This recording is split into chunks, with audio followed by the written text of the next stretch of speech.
तो हमारा ध्यान रखते थे और प्यारे मरने से पहले वो हमारे लिए इतने सुख साधन छोड़ गए जो ना रहते हुए भी हमें लगता है कि हमारे बड़े बूढ़े हमारे साथ हैं। तो ऐसे ही आज हम शिव के दरबार में आए हैं। ये पावन धरा प्रहलादपुर, जिसके श्री वाल्मीकि मंदिर में हम सब सह ग्रामवासी एकत्रित हुए हैं और प्रभु से प्रार्थना करते हैं कि हे गोविंद, कि जैसे आपने प्रहलाद की रक्षा करी श्री हरि के रूप में,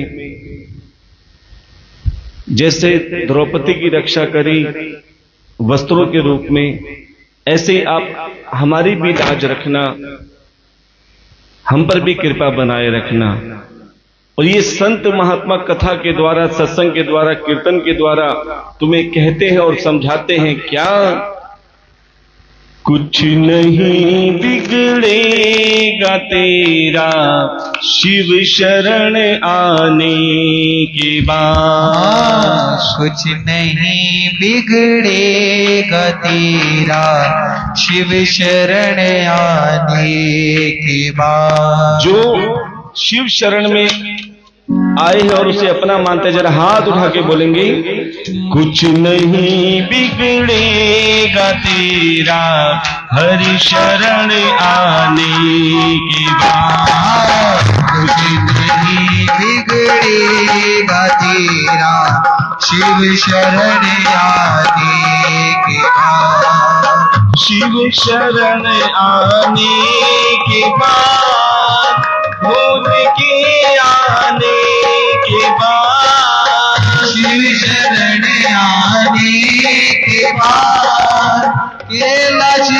आने के बाद, हर खुशी मिल जाएगी तुझे, हर खुशी मिल जाएगी तुझे शंख के आने के बाद, हर खुशी मिल जाएगी तुझे शिव शरण आने।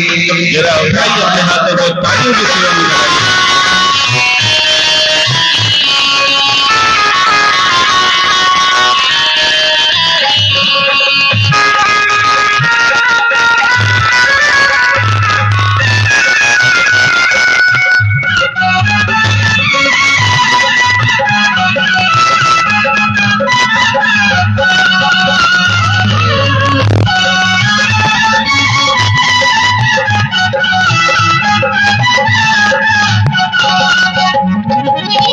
प्रेम के मंजिल के राही कष्ट पाते हैं मगर, प्रेम के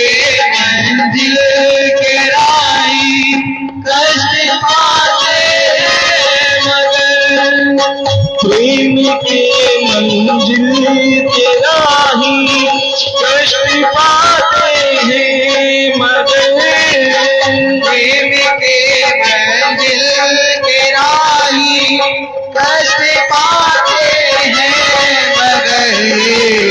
बीज पलता है सदा, बीज पलता है सदा, मिट्टी में मिलने के बाद, बीज पलता है सदा, मिट्टी में मिलने के बाद, कुछ नहीं बिगड़ेगा तेरा शिव शरण आने के बाद, कुछ नहीं बिगड़ेगा तेरा शिव शरण आने के बाद। भाई अपने हाथों को तालियों की सेवा में लगाइए।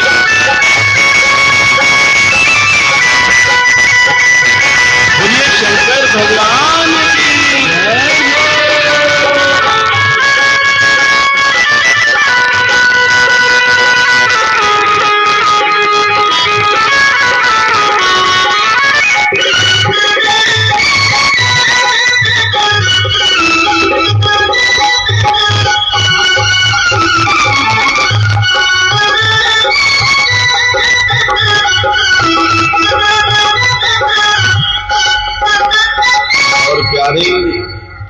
ये दुख जब भी आते हैं इसका मतलब शिव तुम्हें बुला रहे हैं।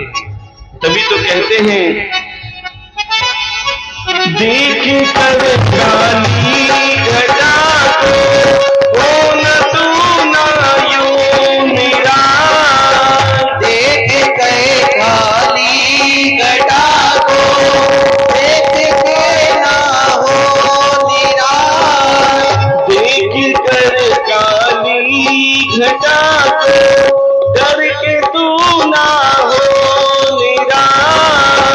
देख कर काली घटा को देख तू ना हो निराश। बंद कलियां भी खिलेगी, बंद कलियां भी खिलेगी, रात ढल जाने के बाद। बंद कलियां भी खिलेगी, रात ढल जाने के बाद। कुछ नहीं बिगड़ेगा तेरा हरि शरण आने के बाद। कुछ नहीं बिगड़ेगा तेरा हरि शरण आने। हरि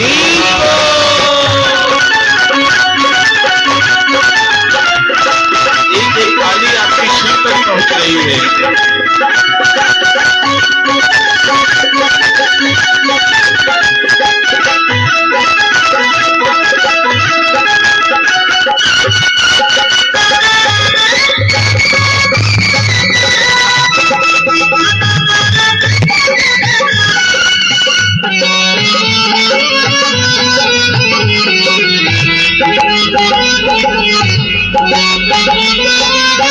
जब तलक है पाप मन में कुछ नहीं कर पाएगा। जब तलक है पाप मन में कुछ नहीं कर पाएगा। जब तलक है पाप मन में कुछ नहीं कर पाएगा। जब तलक है पाप मन में कुछ नहीं कर पाएगा। कट जाएंगे पाप सारे, कट जाएंगे पाप सारे, शिव शरण आने के बाद। कट जाएंगे पाप सारे, शिव शरण आने के बाद। शिव शरण आने के बाद, शंभु के आने के बाद। शिव शरण आने के बाद, शंभु के आने के बाद। कुछ नहीं बिगड़ेगा तेरा हरि शरण आने के बाद। कुछ नहीं बिगड़ेगा तेरा शिव शरण आने के बाद। कुछ नहीं बिगड़ेगा तेरा शिव शरण आने के बाद। ओम नमः शिवाय, हरि ओम नमः शिवाय। ओम नमः हाथ तालू के साथ बोलिए। ओम नमः शिवाय। ओम नमः शिवाय, हरि ओम नमः शिवाय। ओम नमः शिवाय, हरि ओम नमः शिवाय। ओम नमः शिवाय, हरि ओम नमः शिवाय। ओम नमः शिवाय, हरि ओम नमः शिवाय। ओम नमः शिवाय, हरि ओम नमः शिवाय। ओम नमः शिवाय,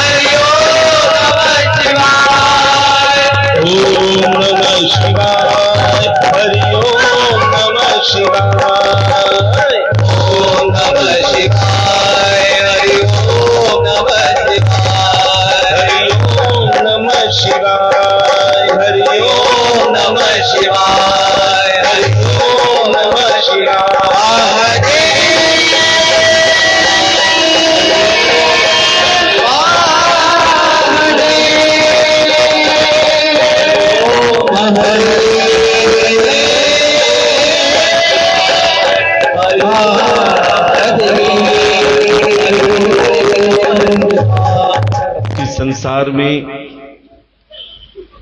सबसे सर्वश्रेष्ठ योनि इंसान की बताई गई है, क्योंकि एक यही योनि ऐसी होती है जिसमें ये इंसान एकाग्र मन से कथा श्रवण कर सकता है। लेकिन इतनी सर्वश्रेष्ठ होने के बाद में भी कथा में बातें करते हैं कि 84 लाख योनियों के चक्कर काटने के बाद में तुम्हें ये मानव का चोला मिलता है। और ये सर्वश्रेष्ठ योनि क्यों कही जाती है? ऐसी क्या योग्यता है मनुष्य योनि में? क्योंकि मनुष्य योनि अपनी भाषा से दूसरों को समझा भी सकती है और दूसरों की बात समझ भी सकती है। और इसमें एक क्वालिटी और है कि ये धन कमा सकती है। ऐसा कोई पशु, कोई पक्षी, कोई जानवर नहीं है जो धन कमाता हो। हां, इंसान है, उस पशु से, उस पक्षी से, उस जानवर से धन कमवाता है, लेकिन जानवर कभी धन नहीं कमाता, क्योंकि धन उसके किसी काम का ही नहीं है। आप देख लो, आपके घर में कोई अगर गौ हो, गौ माता हो, उसके आगे 50,000 रुपए की गड्डी रख दो, क्या करेगी? उसके लिए बेकार है। कोई पशु के आगे तुम सोना चांदी हीरा मोती रख दो, उठाएगा? क्यों? उसे पता है कि ये मेरे किसी काम का नहीं है।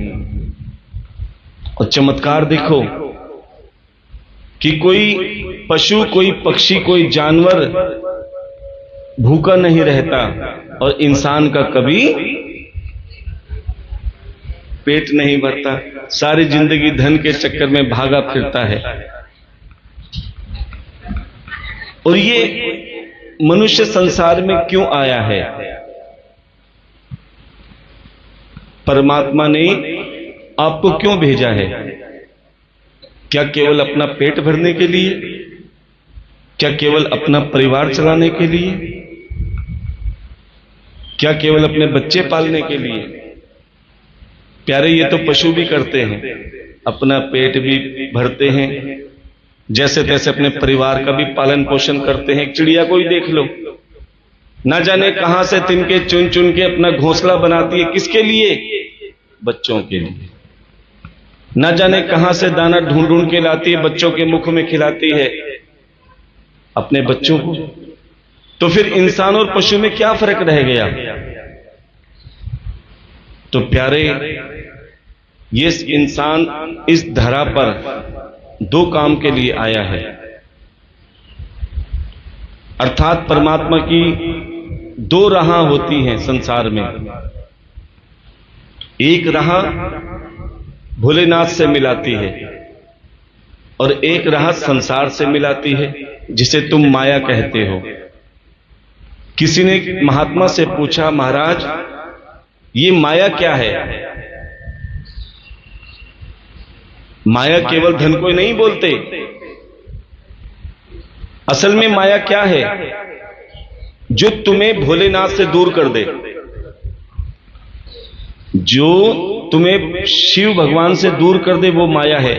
अब चाहे वो कुछ भी हो सकती है। पैसा तो है ही, साथ में रिश्तेदार भी हो सकते हैं, घर के कई काम भी हो सकते हैं। ये माया है जो तुम्हें रोकती है। लेकिन प्यारे, जो इस माया से छूटकर कुछ क्षण के लिए परमात्मा का बन जाता है। देखो, जब तक रहोगे माया तो रहेगी।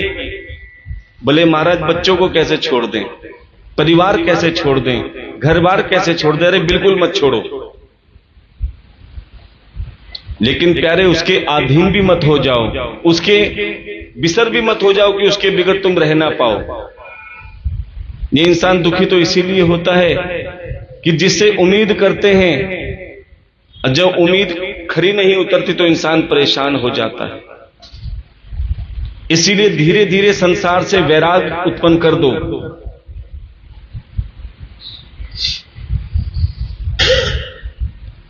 कि प्यारे,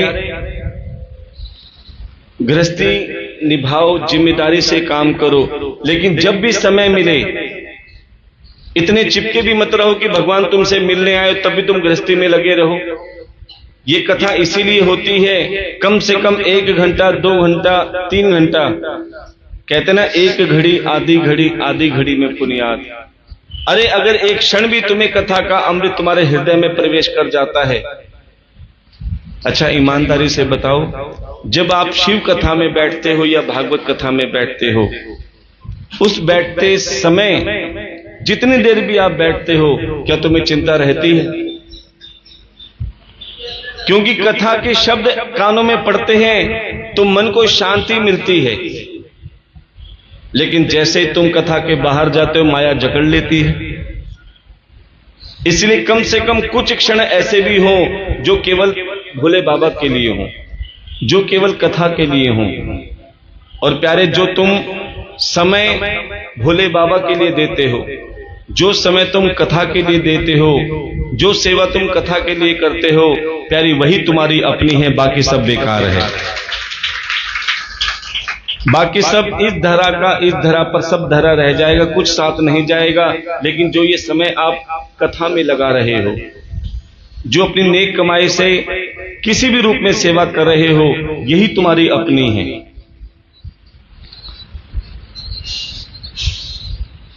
कि एक तो केवल पेट भरने के लिए आना है, अपने प्रारब्ध के कर्मों का फल भोगना है। एक रास्ता तो ये है जो तुम्हें माया की ओर ले जाता है। महाराज क्या करें, कथा में आ तो जाते लेकिन काम बहुत है, किसी की दुकान, किसी की फैक्ट्री, ना जाने क्या क्या काम है, जिस कारण वो कथा में नहीं आ सकते। क्या उसे माया ने घेर रखा है, चाहकर भी वो नहीं आ सकते। और दूसरा रास्ता है कि संतों की वाणी पर विश्वास करना। गुरु को तो सब मानते हैं, लेकिन गुरु की कोई नहीं मानता, इसीलिए परेशान रहते हैं। और हम कहते हैं प्यारे, गुरु को मानो या मत मानो, गुरु को मानो या मत मानो, लेकिन गुरु की मानो क्या क्या कहते हैं। जो गुरु की बताई हुई राह पर चलता है, एक एक शब्द कानों के छिद्रों द्वारा सुनकर अपने हृदय में उतारता है, प्यारे उसे 84 के आवागमन से मुक्ति मिल जाती है और प्यारे उसे शिव पद प्राप्त होता है। बोलिए शंकर भगवान की। क्योंकि तुम जो कर्म करोगे प्यारे वो लौट के आएगा, ये पक्की बात है। अच्छा करो या बुरा करो।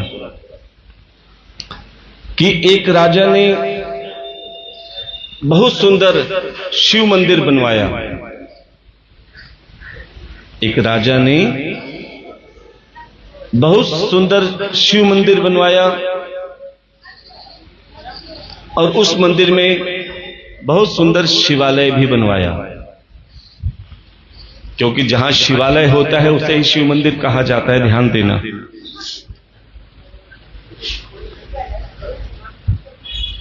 और उस मंदिर में एक पंडित जी को नौकरी पे रख लिया। देखो, जहां पंडित जी सेवा करते हैं ना, उनकी सेवा अवश्य कुछ ना कुछ होनी चाहिए, क्योंकि दिन रात पंडित जी वहां रहते हैं। लेकिन कई जगह ऐसा भी देखा जाता है कि पंडित जी अपने भरोसे ही रहते हैं और भोले बाबा के भरोसे रहते हैं। लेकिन उसमें आप सभी भक्तों को भी चाहिए कि कम से कम ऐसी व्यवस्था हो जो पंडित जी का मंदिर में भी मन लगे। आजकल आप देखते हो कि भक्त तो आते हैं लेकिन पंडित जी काफी समय तक मंदिर में नहीं रहते, वो बेचारे बाहर पे पूजा पाठ करते हैं। क्यों?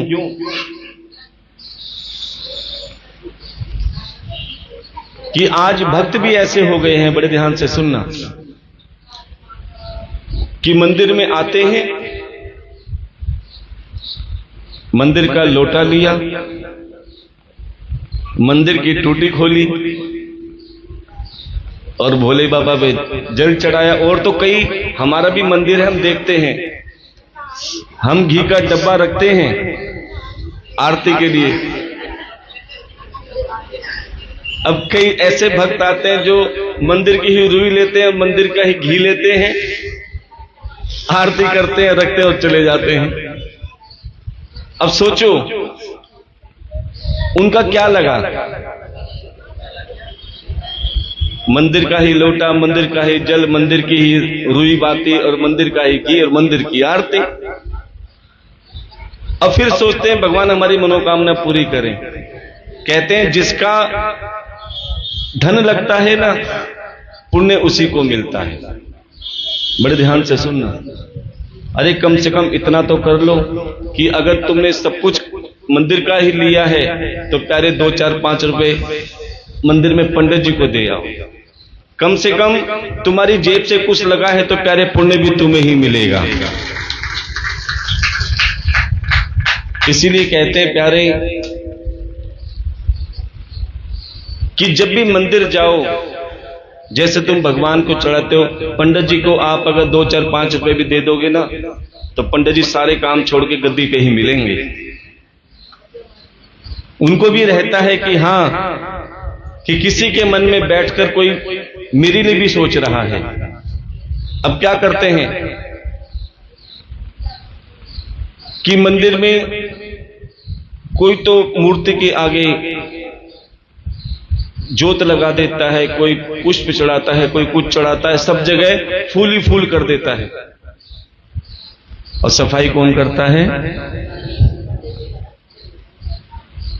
तो कहने का भाव ये कि प्यारे जो भगवान की सेवा करता है, एक बार तुम उसकी भी सेवा करके देख लो। भगवान कहते तुम मेरी सेवा करो या मत करो, लेकिन जो मेरे पुजारी की सेवा करता है, मेरे संत महात्मा की सेवा करता है, मेरे भक्तों की सेवा करता है, भोलेनाथ अपने आप उनकी सेवा हो जाती है। अब उस राजा ने मंदिर में सेवा के लिए पुजारी नियुक्त कर दिया। अब पुजारी का रोज का नियम पूरे मंदिर की सफाई करनी, मूर्तियों की वस्त्रों की देखभाल करनी, या जो भी कमी होती थी वो पंडित जी रहते थे। एक दिन क्या हुआ कि रानी सो रही थी और सोने के बाद अचानक जागी तो उसने राजा की तलवार देख ली। तो तलवार थी मयान में, और मयान में हीरे मोती जड़े हुए थे। रानी ने देखा कि महाराज तो सो रहे हैं, चलो ये तलवार देखूं, जब मयान इतनी सुंदर है तो अंदर तलवार कितनी सुंदर होगी। और प्यारे जैसे ही तलवार निकाली और अचानक तलवार हाथ से छूट गई, और जैसे ही हाथ से छूटी तो क्या हुआ, उस रानी का खुद का छोटा सा बच्चा था, वो तलवार सीधी उसके गले पे लग गई और उसके पुत्र की मृत्यु हो गई। अब तो रानी ने सोचा कि अगर राजा को मैंने ये कह दिया कि ये काम मेरे हाथ से हुआ है तो राजा मुझे मृत्यु दंड देगा। अब इस डर के कारण उस रानी ने क्या किया, वो तलवार मंदिर में फेंक दी। अब जैसे ही पुजारी आया, उसने तलवार देखी, मंदिर में तलवार, उसमें खून लगा हुआ था। अब राजा तो बिल्कुल पुजारी बिल्कुल साधारण था, उसने वो तलवार उठाकर राजा के पास जाने लगा। तभी रानी ने शोर मचा दिया कि इस पुजारी ने मेरे बेटे को मार दिया, देखो इसके हाथ में तलवार है, तलवार में खून लगा हुआ है। जबकि उस पुजारी को यह तक नहीं पता कि ये हो क्या रहा है। लेकिन रानी ने कहा है तो राजा ने सत्य मान लिया। और प्यारे राजा ने कहा, जिस हाथों से तूने मेरे बेटे को मारा है ना, ये तेरे दोनों हाथ मैं कटवा दूंगा। प्यारे अपने दूतों से कहा कि इस पुजारी के दोनों हाथ काट दो। और राजा के सेवकों ने पुजारी के दोनों हाथ काट दिए। अब तो राजा भोलेनाथ से कहने लगा, भोले बाबा मेरे ऐसी क्या गलती हो गई, मैंने कभी किसी को कष्ट नहीं पहुंचाया। अरे कष्ट पहुंचाना तो दूर, किसी का बुरा भी नहीं सोचा, तो ये आज मेरे साथ क्या हुआ। जैसे पुजारी मंदिर के बाहर गया कि गांव में एक सिद्ध महात्मा है, चलो उससे पूछ लेते हैं कि ना जाने मेरे कौन से ऐसे कर्म रहे होंगे जो आज मेरे दोनों हाथ कट गए। प्यारे वो पुजारी उस महात्मा के आश्रम में गया, कुटिया में गया। अब महात्मा जी अंदर थे और उनकी धर्मपत्नी बाहर कोई काम कर रही थी। जैसे ही उस पुजारी ने उसकी धर्मपत्नी से कहा कि मुझे महात्मा जी से कुछ पूछना है, एक बार उनसे मिलवा दो। अब तो धर्मपत्नी महात्मा जी को ही अपशब्द कहने लगी, कोई काम नहीं करते, ये नहीं करते, सारा दिन घर में बैठे रहते हैं, कुछ कमा के भी नहीं लाते, ना जाने कितनी कितनी बातें बोल रही। और अंदर महात्मा जी चुपचाप सुन रहे हैं। पुजारी जी वापस चले गए, बोले मैं तो अपने दुख रोने के लिए आया था, ये तो इनकी धर्मपत्नी तो इनको वैसे ही सुना रही है। लेकिन पुजारी जी को पता था कि ये सिद्ध महात्मा है। अगले दिन फिर गए, अब धर्मपत्नी नहीं मिली, सीधा महात्मा जी मिल गए।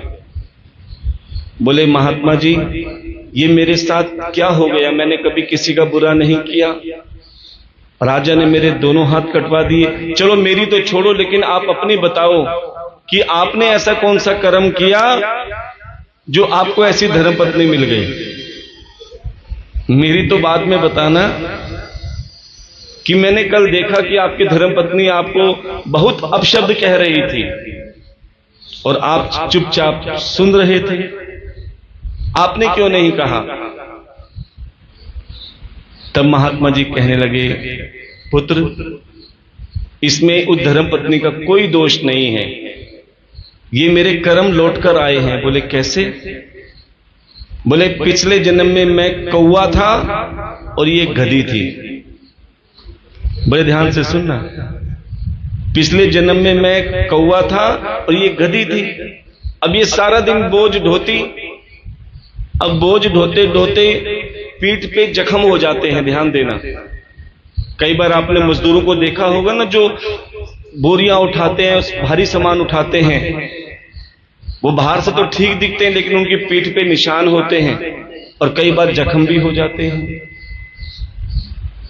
अब इसकी कमर पे जख्म होते थे और मैं कौवा था, मैं इसकी पीठ पे बैठ जाता था और उसके जख्मों को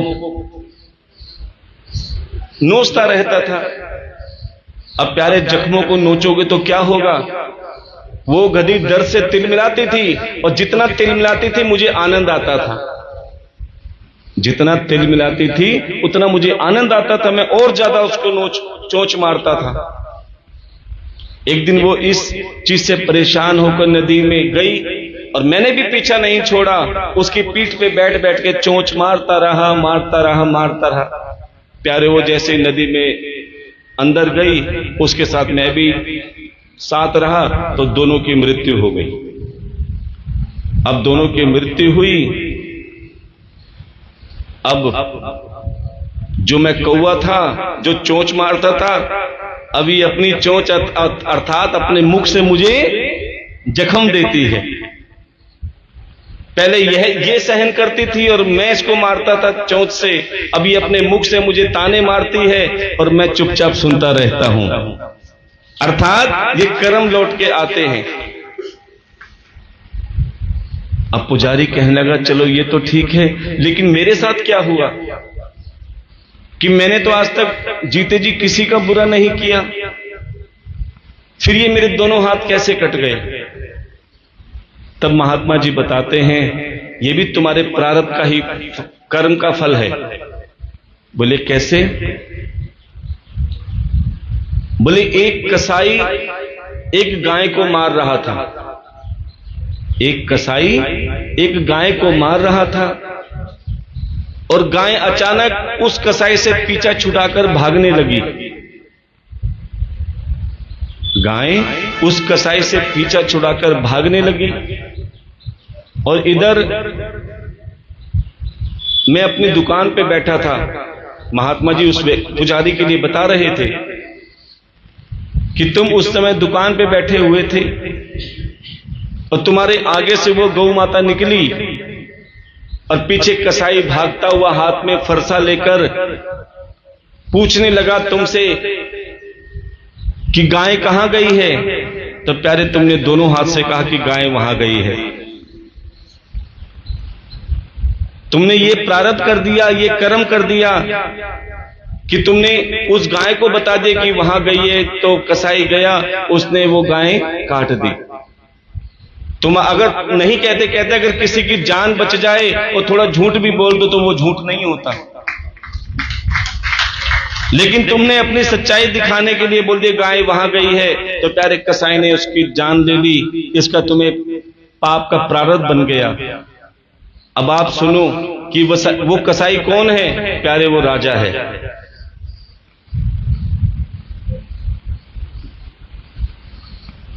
और प्यारे कि जिसने बताया वो गाय कौन है, वो रानी है जिसकी वजह से तुम्हारे हाथ कटे। और तुम कौन हो? इशारा करने वाले। किससे इशारा किया था? हाथों से। तो प्यारे कहते हैं एक एक पल, एक एक क्षण तुम्हारा लिखा जाता है कि तुम क्या कर रहे हो, और जो भी करोगे उसका फल आपको अवश्य मिलेगा। कर्म घूम के जरूर आएगा।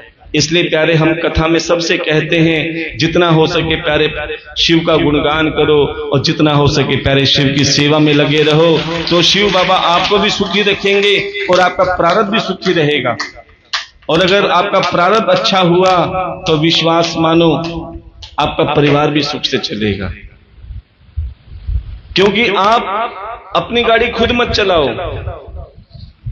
अपनी गाड़ी भोले बाबा के हाथों में सौंप दो कि भोले बाबा मेरा परिवार तेरे भरोसे। तो यही कहना भोले बाबा से, तेरे ही भरोसे मेरा परिवार है, भोले तेरे ही भरोसे मेरा परिवार है।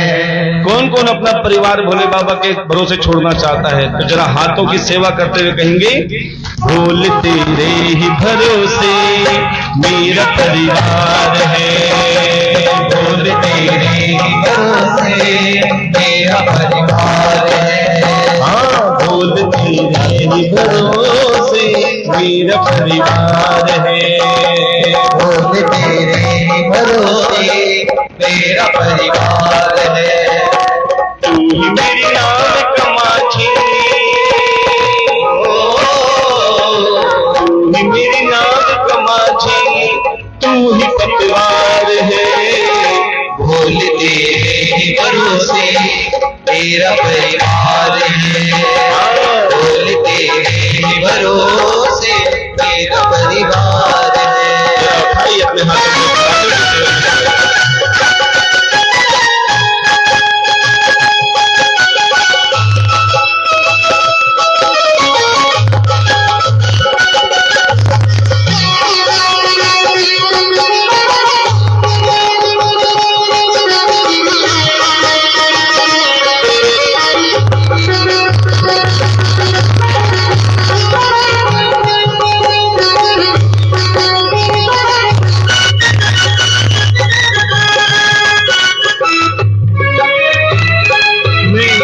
छोड़ी चिंता, तेरा जो साथ पाया, मैंने अब छोड़ी चिंता, तेरा जो साथ पाया। मैंने अब छोड़ी चिंता, तेरा जो साथ पाया, मैंने अब छोड़ी चिंता, तेरा जो साथ पाया। तुझे जब भी पुकारा अपने ही पास पाया, तुझे जब भी पुकारा अपने ही पास पाया। मुझ पे उपकार भोले, मुझ पे उपकार भोले, तेरा भोल तेरे ही भरोसे मेरा परिवार है। शंभु तेरे ही भरोसे मेरा परिवार है। आइए ना अपने हाथों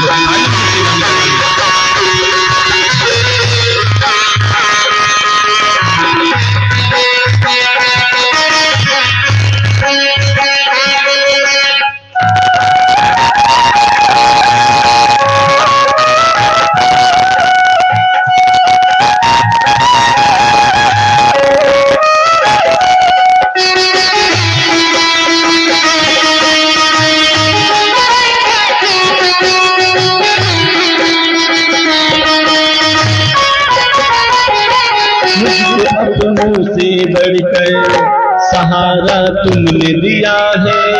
मुझको अपनों से बढ़कर सहारा तुमने दिया है। एक बार सहारा मांग के देख लेना। इंसान दुखी क्यों है? क्योंकि संसार से उम्मीद करता है कि वो मेरा काम बनाएगा, वो मेरा काम आएगा, लेकिन जब संसार काम नहीं आता तो एक प्यारे भोले बाबा ही ऐसा है जो तुम भाव से बुलाओगे तो और कोई आए या ना आए, लेकिन मेरा भोला बाबा जरूर आएगा। इसलिए कहकर देखो, मुझको अपनों से बढ़कर सहारा तुमने दिया है। मुझको अपनों से बढ़कर सहारा तुमने दिया है। जिंदगी भर जीने का गुजारा तुमने दिया है। जिंदगी भर जीने का गुजारा तुमने दिया है। कहते भगत ये तेरा, कहते भगत ये तेरा बड़ा एहसान है। भोल तेरे भरोसे मेरा परिवार है। शंभु तेरे भरोसे मेरा परिवार है। तू ही मेरी नाव कमाची, तू ही मेरी नाव कमाची, तू ही पतवार है। भोल तेरे भरोसे मेरा परिवार है। शंभु तेरे भरोसे मेरा परिवार है। अपने हाथों को तालियों की सेवा में लगाइए।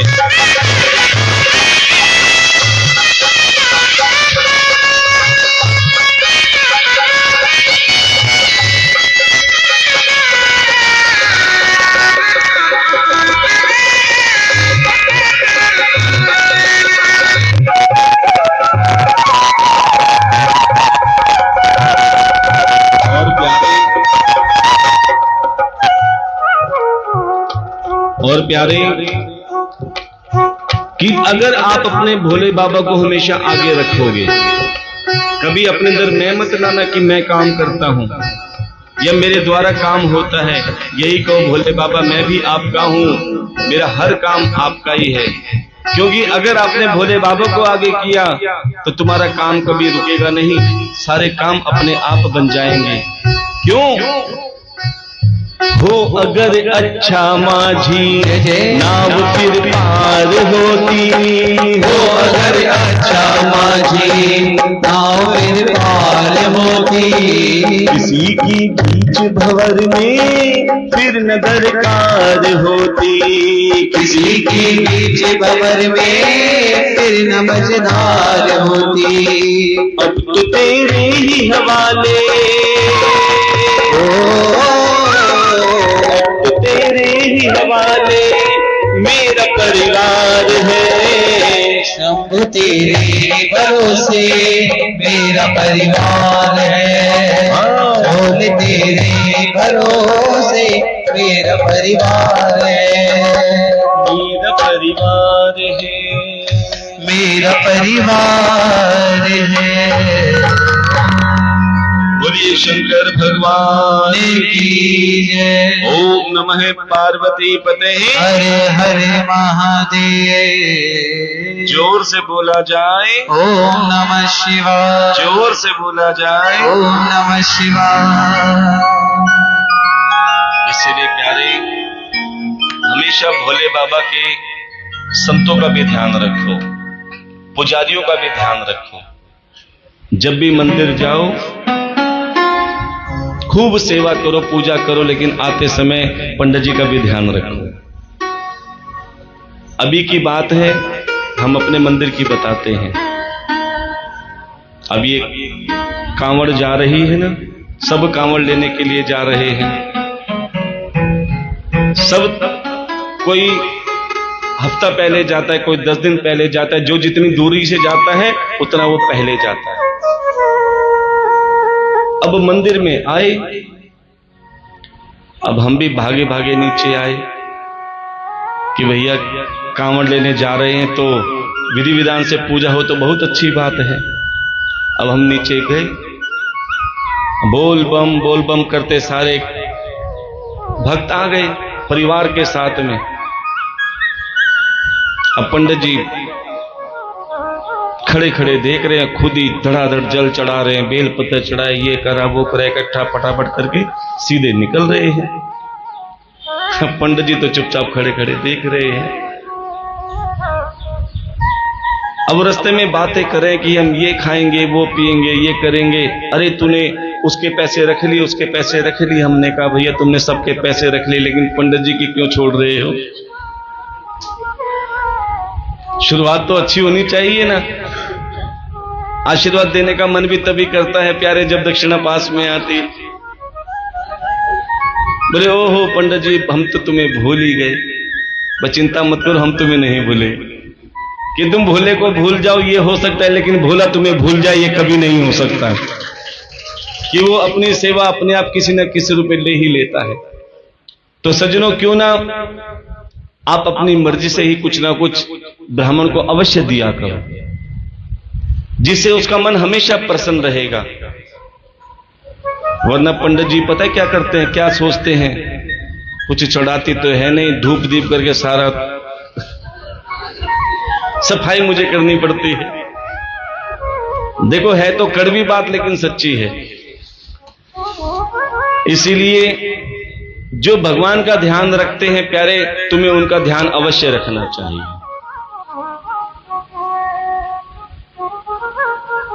पहले कभी वास्तु दोष नहीं होता था। आपने वास्तु दोष का नाम सुना है ना? कई पंडित जी कहते हैं तुम्हें वास्तु दोष लगा हुआ है तुम्हारे घर में। पहले कभी नहीं होता था ये वास्तु दोष। ये कब से चालू हुआ है? बड़े ध्यान से सुनना।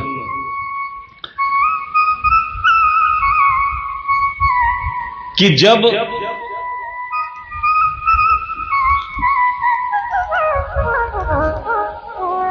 भगवान शंकर को जब जल चढ़ाते हैं तो वो जल जो नीचे से निकलता है ना, अशोक सुंदरी से। और पहले तो हम आपको ये बता देते हैं कि जल चढ़ाना कैसे चाहिए। मंदिर में सब जाते हैं, वैसे तो भक्ति का कोई विधि विधान नहीं है। जिसको मंत्र नहीं आते भगवान उसकी भी पूजा स्वीकार कर लेते हैं, क्योंकि भगवान को पाने के लिए मंत्रों की जरूरत नहीं है। लेकिन विधि क्यों बताई जाती है? कि रोटी बनाने के लिए आटा गूंदना, तो अब कोई कहे कि मैं आटा ही ऐसे फांक लूं तो कैसे खाया जाएगा? इसीलिए विधि भी हर चीज की होती है। क्योंकि अगर विधि से काम करोगे, पहले आटा गूंदोगे, फिर लोई बनाओगे, फिर बेलोगे, फिर तवे पे रखोगे, उसके बाद वो रोटी बनेगी और फिर वो खाने लायक बनेगी। उसमें अगर एक सिस्टम भी बिगड़ जाए कि तुमने बेल भी ली और रोटी बना भी ली और तवे पे नहीं रखी, तो क्या खाने लायक होगी? कोई भी ऐसा कार्य हो जो विधि के साथ ना हो तो प्यारे उसमें वो स्वाद नहीं आएगा। ऐसे तुमने कुकर में सब सब्जियां डाल ली, जीरा भी डाल दिया, तेल भी डाल दिया, मसाले भी डाल दिए, सब्जी भी डाल ली, ओहो गैस जलाना भूल गए, तो क्या सब्जी बनेगी? ये विधि विधान इसीलिए कहे जाते हैं। आजकल आप सब मोबाइल पे रेसिपी देखते हो ना। अब एक सीधी सादी बहू थी,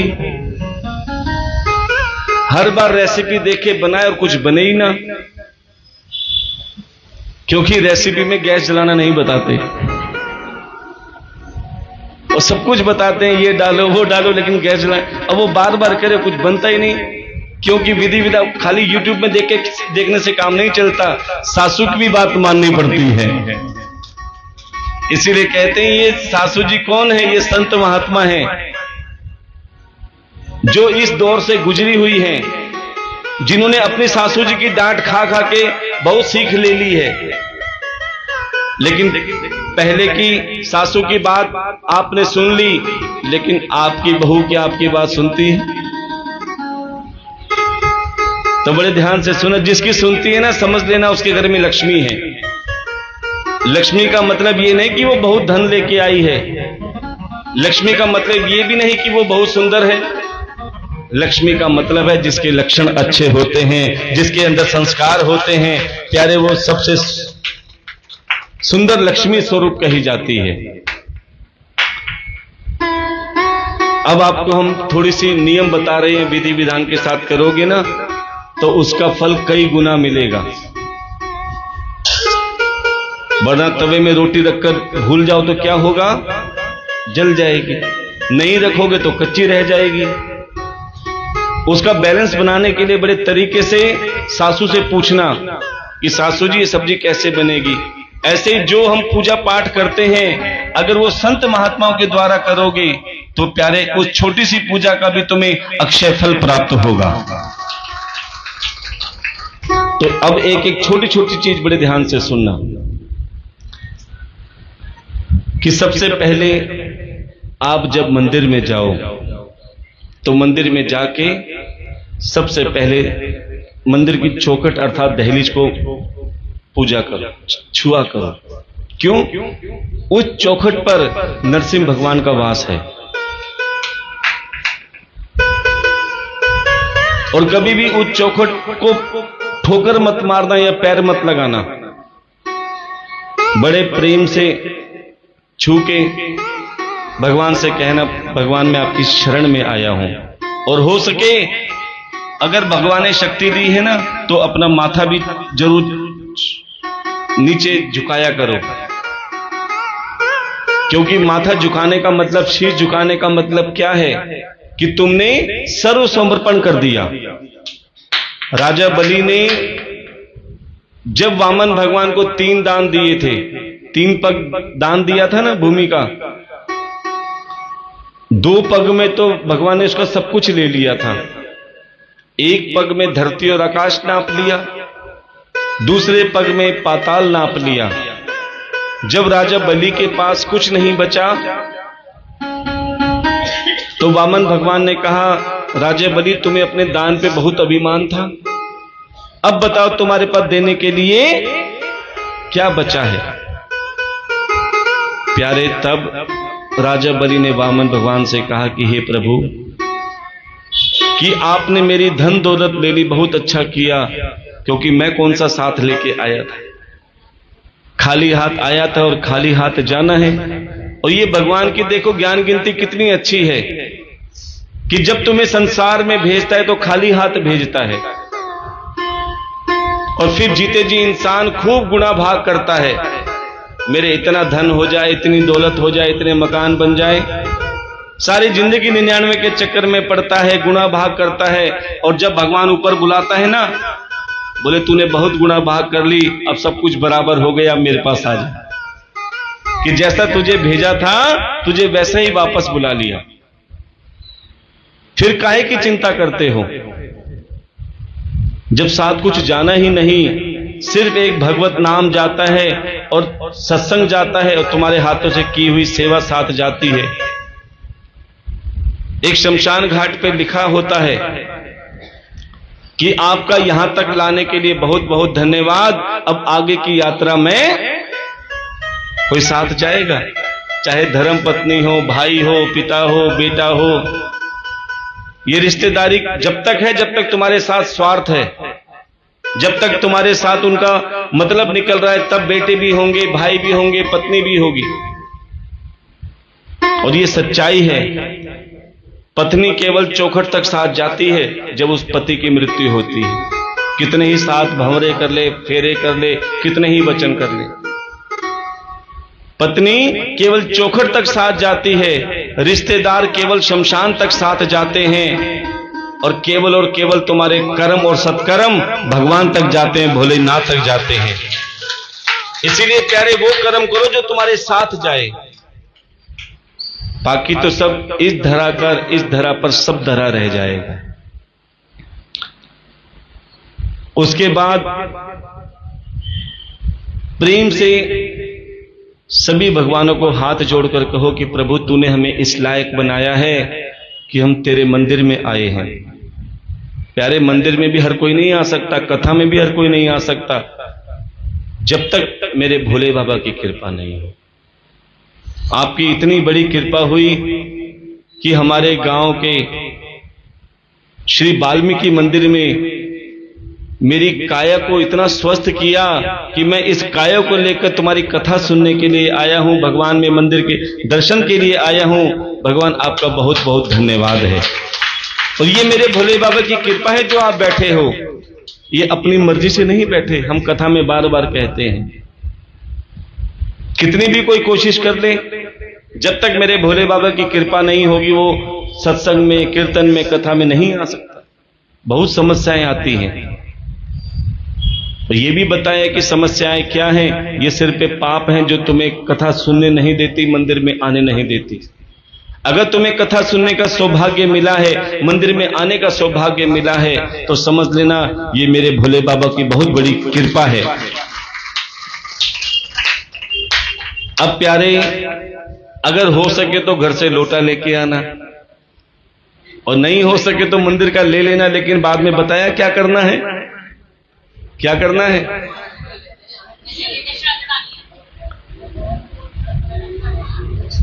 अच्छा, एक भक्तानी बैठी है यहां पर, वो हमें कभी कभी बताती, बोले महाराज जी मंदिर तो जाते थे पहले, अब ये तो किसी ने बताया नहीं कि मंदिर में चढ़ाना है, हम तो चढ़ाया हुआ भी उठा के। कई बच्चे ऐसे ही होते हैं ना, अब उनको ये तो पता नहीं चढ़ाना भी है, उनको ये पता चल जाता है कि यहां उठाना जरूर है।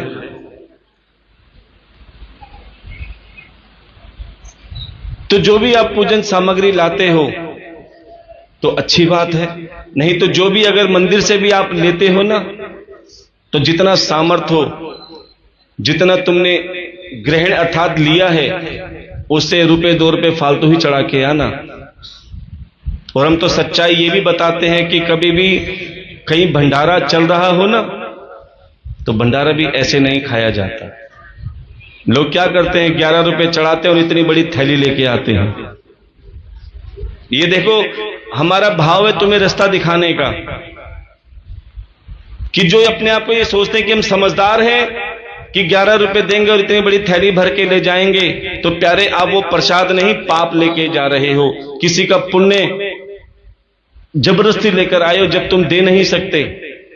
आपने सेवा देखी हो तो गुरुद्वारे में देख लेना, हम हर कथा में बताते हैं कि वहां पे करोड़पति से करोड़पति भी तुम्हें वहां पे जूतों की सेवा करता मिल जाएगा। हमने अपनी आंखों से देखा है।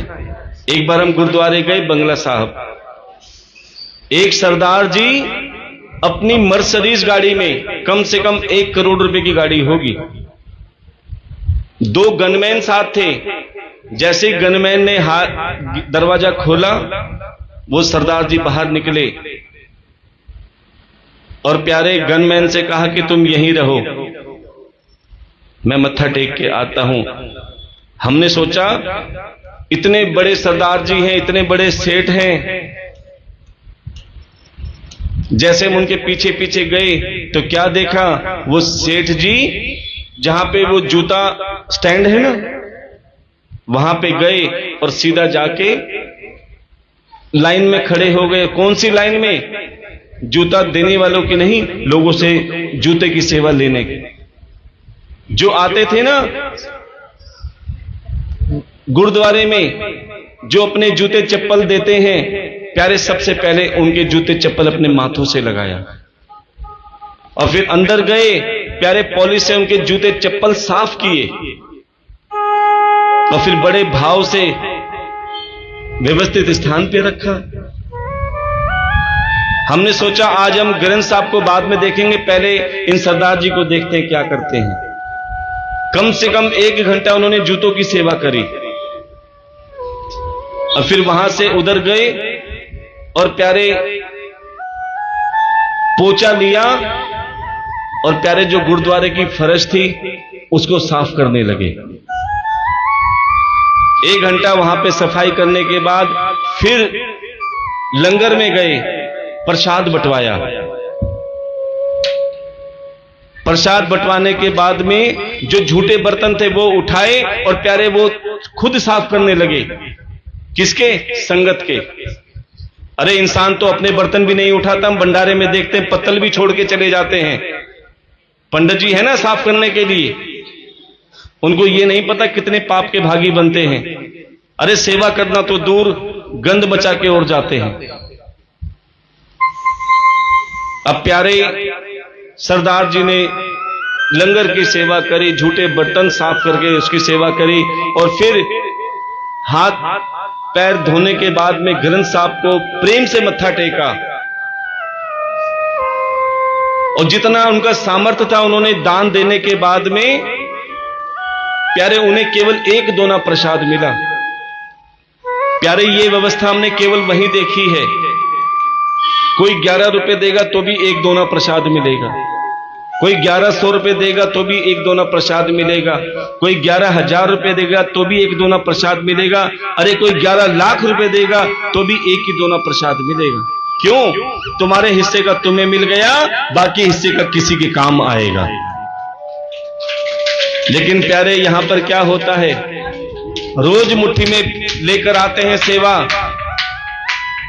शाम तक देखते हैं चल हाथ में पसीने आगे लगता है, जाना नहीं चाहता, वापस बैग में रखते हैं और चले जाते हैं।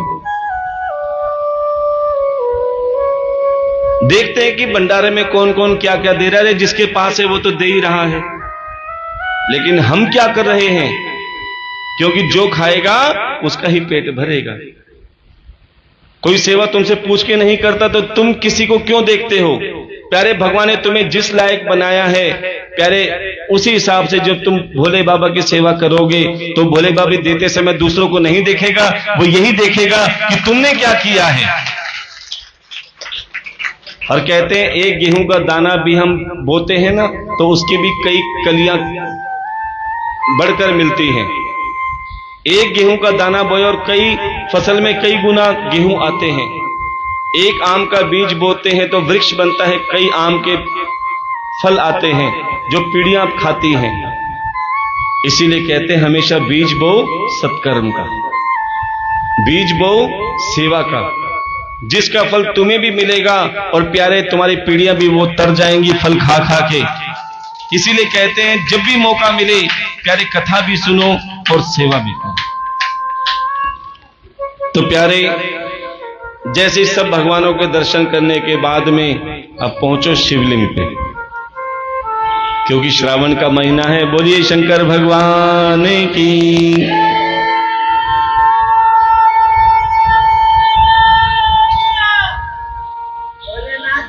जय।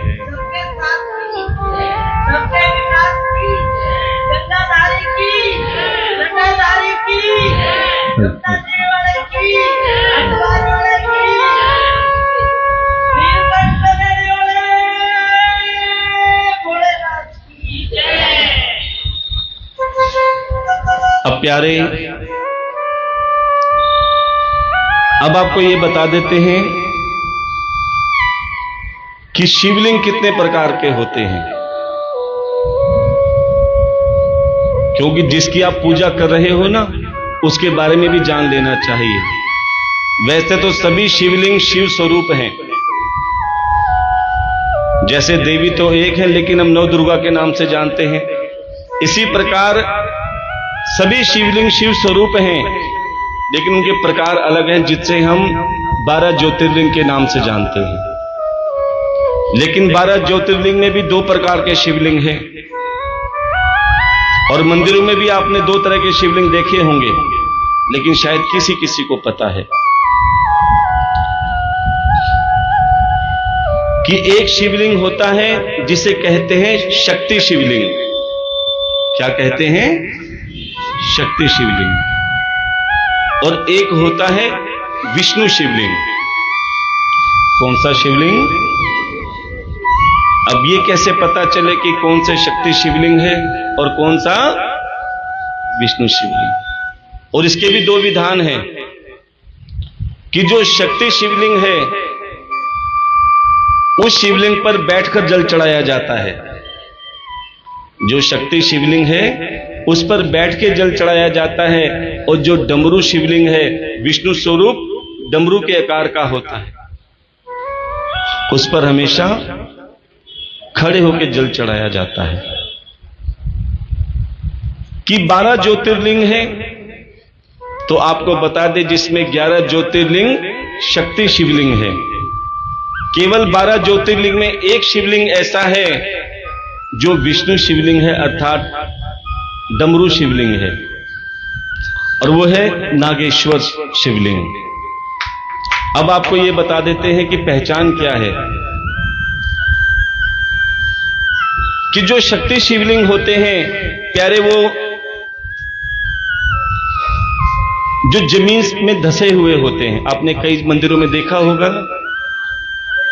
सिर्फ उसमें पिंडी रहती है, बाकी सब ऐसे कैसे पूरे जमीन में फिक्स होते हैं, उसे कहते हैं शक्ति शिवलिंग।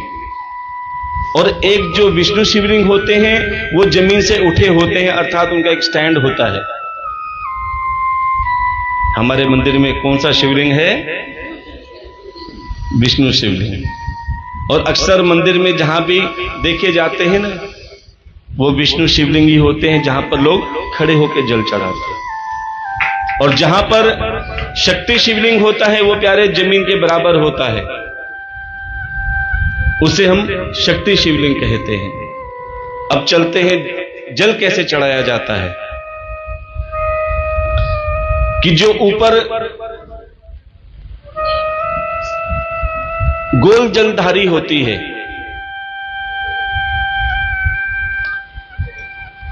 उसे शिवलिंग कहा जाता है। और प्यारे जहां से जल नीचे गिरता है, जो सीधे भाग में आप मूर्तियां भी देखते हो कि इधर अगर शिवलिंग है तो सीधे हाथ की तरफ गणेश जी होते हैं,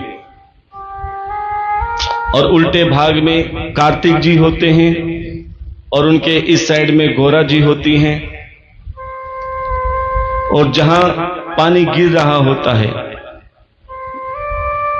वहां पे कार्तिकेय जी भी होते हैं। ये शास्त्र बताते हैं। लेकिन कई मंदिरों में क्या है, किसी को नहीं पता तो कहते हैं हर जगह भगवान है, इसलिए इस चीज पे कभी मतभेद भी मत करना। कि एक बार कबीर दास जी एक गुरुद्वारे के दर्शन करने के लिए जा रहे थे। देखो कई लोग ना इस चीज के लिए भी कहते हैं, अरे पूरब की साइड में मुख करके पूजा करो, इधर ऐसा करोगे तो ऐसा हो जाएगा, वैसा हो जाएगा। और कई बार हमसे भी पूछते हैं, बोले महाराज जी मंदिर किस दिशा में होना चाहिए, बाथरूम किस दिशा में होना चाहिए, पलंग किस दिशा में होना चाहिए। इसी की शंका को दूर करने के लिए आपको बता रहे हैं। कबीर दास जी एक गुरुद्वारे के दर्शन करने के लिए गए। अब थके हारे थे, जहां ग्रंथ साफ था, अब कबीर दास जी को पता नहीं, उसी साइड पैर करके बैठ गए। इतने में एक सेवादार आए, बोली ये क्या किया आपने, हमारे ग्रंथ साहब के सामने तुमने अपने पैर रखे हैं, इधर से हटाओ। तब कबीरदास जी ने एक ही बात बोली कि जिस जगह ग्रंथ ना हो उस जगह मेरे पैर रख दो। अब जिधर पैर किए ग्रंथ साहब उधर ही आ जाएं, जिधर पैर रखे ग्रंथ साहब उधर ही आ जाएं। प्यारे वो ये जताना चाहते थे कि भगवान को इधर उधर मत देखो, संसार के हर कंकर में भोले शंकर हैं। कि जिस भाव से तुम भगवान को भजोगे प्यारे, उस भाव में भोलेनाथ तुम्हें दर्शन अवश्य देंगे। अब प्यारे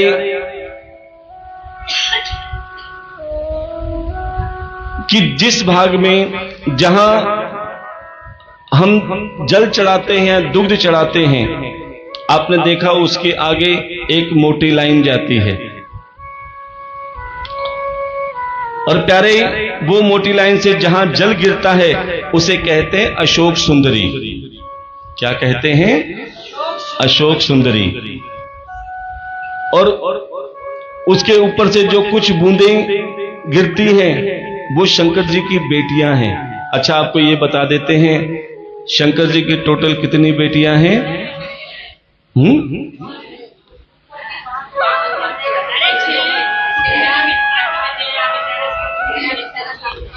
सब ज्ञानी। एक बार जोरदार तालियों में स्वागत करेंगे।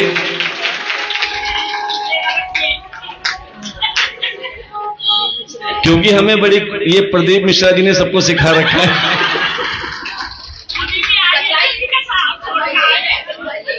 देखो, एक बात बताते हैं आपको, बहुत अच्छी बात है।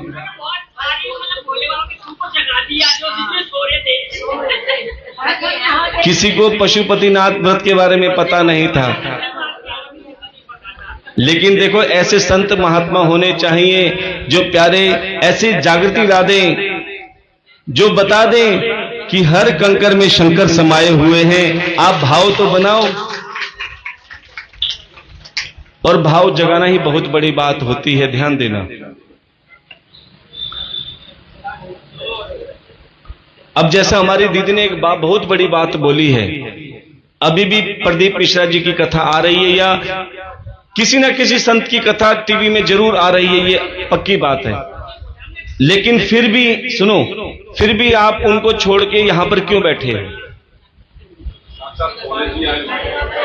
इसका एक कारण है, बड़े ध्यान से सुनना, कि एक गंगा बहती हरिद्वार में, किस किसने स्नान किया? हरिद्वार की गंगा में स्नान करते हो ना? अच्छा, क्यों किया जाता है गंगा में स्नान? क्यों किया जाता है? पाप धोन खातिर। बताने में शर्म आ रही है।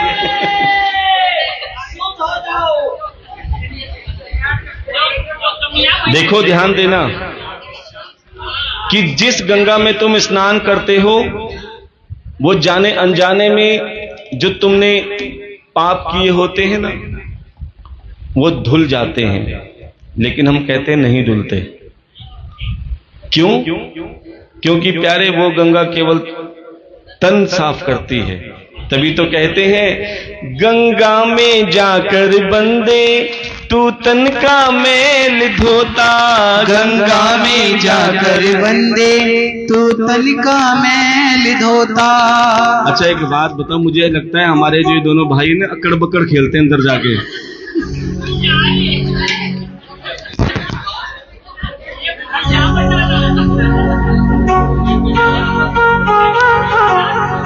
गंगा में जाकर बंदे तू तन का मैल धोता।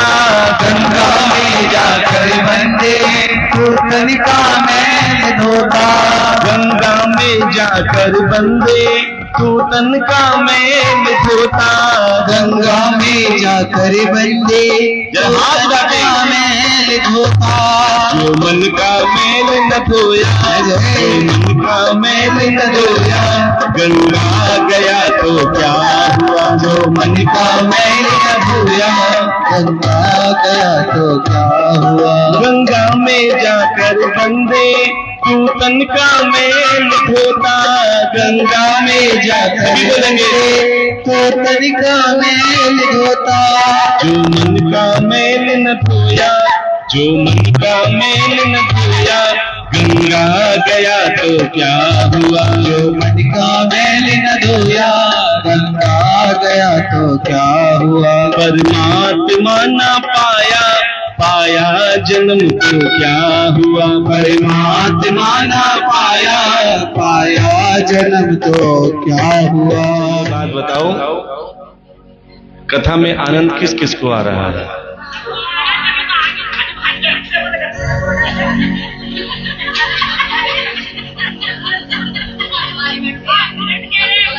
अब कल हमने हन्नी से पूछा,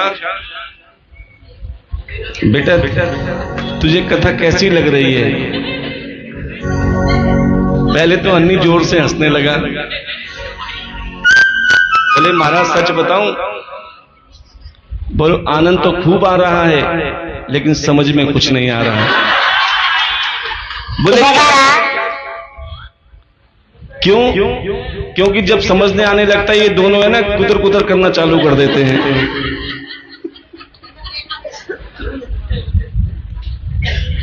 तो कहने का भाव क्या है कि जब समझ में आता है पड़ोसी कुछ ना कुछ उंगल करना चालू कर देता है, प्यारे वो ध्यान भटक जाता है।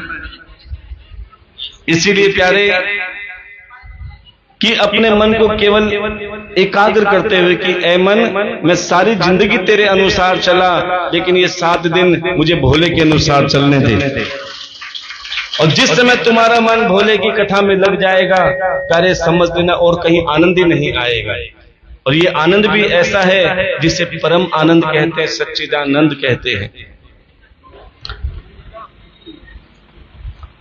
अब रही बात जो हमारी दीदी ने कहा कि टीवी में कथा आ रही है मुझे छोड़कर आए हैं, इसका अर्थ भी जान लेना कि जैसे पाप धोने के लिए तुम्हें हरिद्वार की गंगा में स्नान करने के लिए जाना पड़ता है, लेकिन अगर वही गंगा मैया तुम्हें टीवी पे दिखाई दे तो प्यारे दिखाई तो देगी लेकिन उसमें, इसीलिए तुम घर में चाहे प्रदीप मिश्रा की देखो चाहे किसी भी मिश्रा की संत की देखो, प्यारे वो गंगा दिखेगी तो सही लेकिन स्नान नहीं कर पाओगे। और प्यारे जो सीधा व्यासपीठ के सामने आप कथा सुनते हो समझ लेना वो सीधा हरिद्वार की गंगा में स्नान कर रहे हो। बोलिए शंकर भगवान की। क्योंकि जो व्यासपीठ के सामने कथा सुनने का आनंद है ना प्यारे, वो टीवी में नहीं है। क्यों? हम प्रदीप मिश्रा जी की कथा में नहीं जा सकते, हमें कोई ले जाने वाला ना हो। सुनो, हमें कोई ले जाने वाला ना हो या ले जाने वाले के पास समय ना हो, कोई अपने शरीर से परेशान, कोई अपने किसी चीज से परेशान, तो वो भोले बाबा से जरूर मांगता है कि हे भोले बाबा हम इतनी बड़ी कथा में तो नहीं जा सकते क्योंकि हम मजबूर हैं, लेकिन हम जानते हैं कि हम मजबूर हो सकते हैं लेकिन मेरा भोला बाबा मजबूर नहीं हो सकता कि हम तुम्हारे पास नहीं आ सकते तो क्या हुआ, लेकिन तुम हमारे प्रहलादपुर गांव में ही आ जाओ हमें शिव महापुराण के रूप में दर्शन देने के लिए।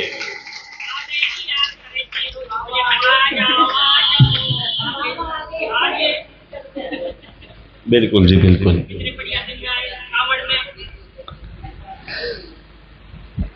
तो प्यारे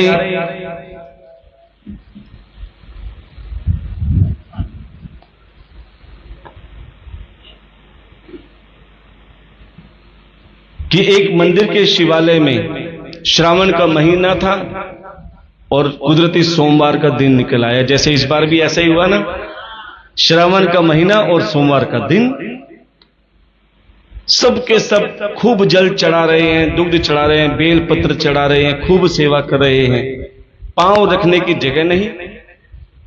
लेकिन तभी अचानक बिजली कड़की, तूफान आए और आकाशवाणी हुई और आकाशवाणी के साथ में एक चमचमाता हुआ सोने की परात शिव जी के पास आके गिर गई। सबके सब हैरान है कि सोने की परात कहां से आई, कैसे आई। तभी प्यारे आकाशवाणी हुई कि जो भोले बाबा का सच्चा भक्त होगा, जो भोले बाबा का परम सच्चा भक्त होगा, वही ये सोने की परात ले जा सकता है। अब प्यारे शिव नाम को तो सब भूल गए, सबका ध्यान अब तो सब सोचे कि हम परात कैसे लें। अब तो जल भी भूल गए, दूध भी भूल गए, भोले को भी भूल गए। लेकिन आकाशवाणी हुई कि जो अपनी भक्ति सिद्ध करके दिखाएगा, जो अपनी भक्ति सिद्ध करके दिखाएगा, केवल वही ये परात ले जा सकता है। अब तो क्या हुआ, जो सिर्फ सोमवार को ही आते थे, बाकी दिन तो मंदिर में दिखते भी नहीं थे, अब वो थोड़े थोड़े साइड में हो गए। बोले हम कहाँ भक्त हैं, हम तो खाली सोमवार को ही आते हैं। अब प्यारे जो महीने 2 महीने में आते थे वो तो बहुत पीछे चले गए। अब क्या हुआ, जो अपने आप को भक्त मानते थे वो धीरे धीरे आगे आना चालू हो गए, क्योंकि अब उनकी भक्ति की परीक्षा भी थी और सिद्ध भी करना था। अब तो सबसे पहले मंदिर के कई जो पुजारी थे वो सबसे पहले आ गए, कहने लगे हम मंदिर की सुबह शाम पूजा करते हैं, मंदिर की आरती करते हैं, यज्ञ करते हैं, हवन करते हैं, हमसे ज्यादा कोई विद्वान है ही नहीं।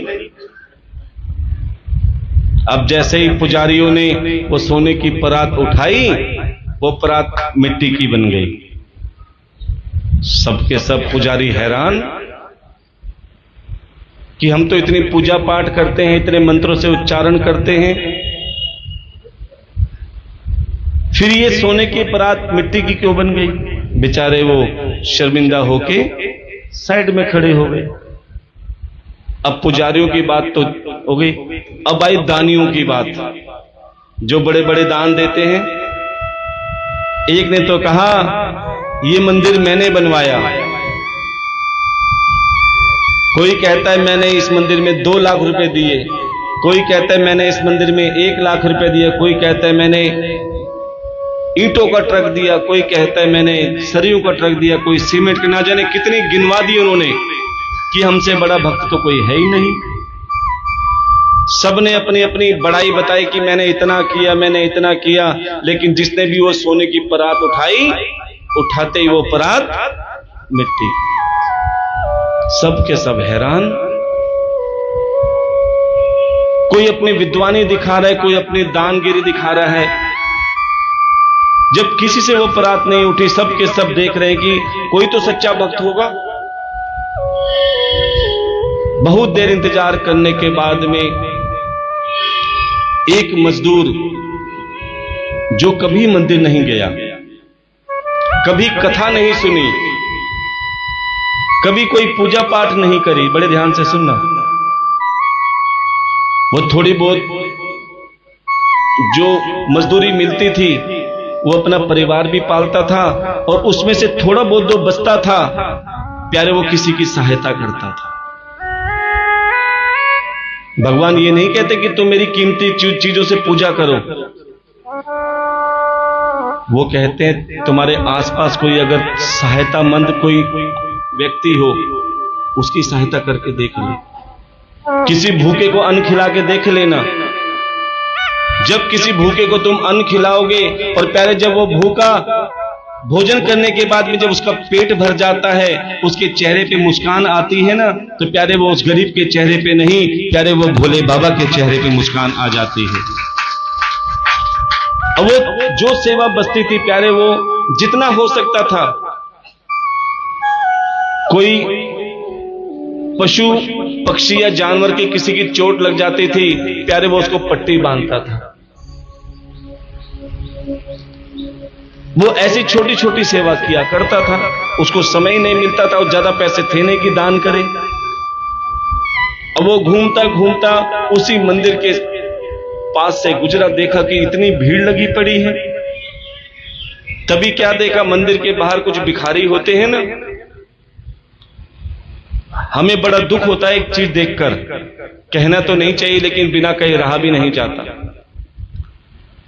कि इंसान बड़े बड़े मंदिरों में जाता है, 500 रुपए की माला खरीदता है, जो बाजार में 25, 30, 40 का नारियल 100 रुपए की थाली मिलती है वो लेता है, और भगवान को अंदर चढ़ाने जाता है। और बाहर जो जीते जागते भगवान हैं वो बेचारे मांगते रह जाते हैं, भैया कुछ दे दो, कुछ दे दो, उनकी तरफ ध्यान भी नहीं देता। भगवान ऐसी माला से, ऐसे नारियल से संतुष्ट नहीं होते। वो कहते तुम मुझे माला मत चढ़ाओ, लेकिन जो बाहर बैठा है उसको अगर तुम अन्न का दान दे दोगे तो समझ लेना मुझे भोग अपने आप लग जाएगा। लेकिन आजकल प्यारे आस्था कम और व्यापार ज्यादा चल रहा है। एक बार हम कलकत्ता गए थे कालका मां के दर्शन करने के लिए, इतनी लंबी लाइन लगी थी। यहां से हम ट्रेन में गए औरंगाबाद, औरंगाबाद से बस पकड़ी, गाड़ी पकड़ी, कलकत्ता पहुंचे, और जब लाइन में लगे बहुत लंबी लाइन थी। तभी एक पंडित जी आए। अब पंडित जी भी देख के बोलते हैं, बोले महाराज बहुत लंबी लाइन है, 3-4 घंटे लग जाएंगे। मैंने अच्छा, बोले तुम्हें वीआईपी दर्शन करा दूं, तुम्हें वीआईपी दर्शन करा दूं? बोले हाँ करा दो। बोले 500 रुपए लगेंगे। ये कड़वी सच्चाई है, ध्यान देना, और ये हमारे साथ हुआ है। बोले 500 रुपए लगेंगे, तुम्हें वीआईपी दर्शन करा देंगे मां कालका के। फिर हमने उनसे बोला एक काम करो। हाँ जी, बातें नहीं। हमने पंडित जी से बोला, पंडित जी आप तो 500 की बात करते हो, हम तुम्हें 1000 रुपए देते हैं, आप माता रानी से कहो यहां पे आके दर्शन दे दें। हम तुम्हें 1000 रुपए देते हैं, आप माता जी से कहो कि हमें यहां पे आके बोले ऐसे थोड़ा होता है। बोले फिर एक काम करो, हम तुम्हें 5000 रुपए देते हैं, फिर तो माता रानी आ जाएंगी। बोले ऐसे थोड़ा होता है, मैं तो फिर क्या 500 रुपए में वीआईपी दर्शन, जब हम दिल्ली से धक्के खा के यहां तक आ गए तो प्यारे 3 मिनट लाइन लेके क्या दर्शन नहीं कर सकते? तो सज्जनों, जो तुम्हें कष्ट सह के मिले, कभी भी वीआईपी के चक्कर में, अभिमान के चक्कर में मत पड़ो कि हमारी लाल बत्ती वाली गाड़ी है तो हम वीआईपी रास्ते से जाएंगे। अरे प्यारे, जो कष्ट सहकर भगवान के दर्शन करने में आनंद है, जो कष्ट सहकर प्रसाद खाने में आनंद है, ये भी मत सोचना कि हमारे घर में थैली भर भर के आए तो हम प्रसाद खाएंगे। प्यारे, मंदिर में आकर अगर तुमने 1-2 भी प्रसाद खा लिया तो समझ लेना मेरा भोले बाबा उसमें भी तृप्त हो जाता है। हाँ, सामर्थ्य हो जितना ज्यादा कर सको करो, क्योंकि जितना तुम देते हो प्यारे वो दूसरों के मुंह लगता है। कभी ये उम्मीद मत करो कि हमारे घर में भर भर के आए। अरे जितना हमारे पेट में आए उतना 1-2 प्रसाद हमें मिल जाए, बाकी वो प्रसाद जब दूसरों में बंटता है तो विश्वास मानो तुम अपने भाग्य का दूसरों को खिलाते हो, दूसरों का भाग्य का तुम्हें अपने आप मिल जाता है। इसीलिए सेवा करने में कभी पीछे मत हटना और प्रसाद के लिए कभी ज्यादा हाय हाय मत करना। हमने देखा है पूरी कथा शांति से सुनते हैं और जब प्रसाद की बारी आती है हो तब कलयुग आ जाता है। ऐसा लगता है अब तो मुझे कुछ और मिलेगा ही नहीं, ये भी ले लूं वो भी ले लूं। अरे कथा का अमृत पान करो ना। कथा तो इस कान से सुनते उस कान से निकाल देते हो।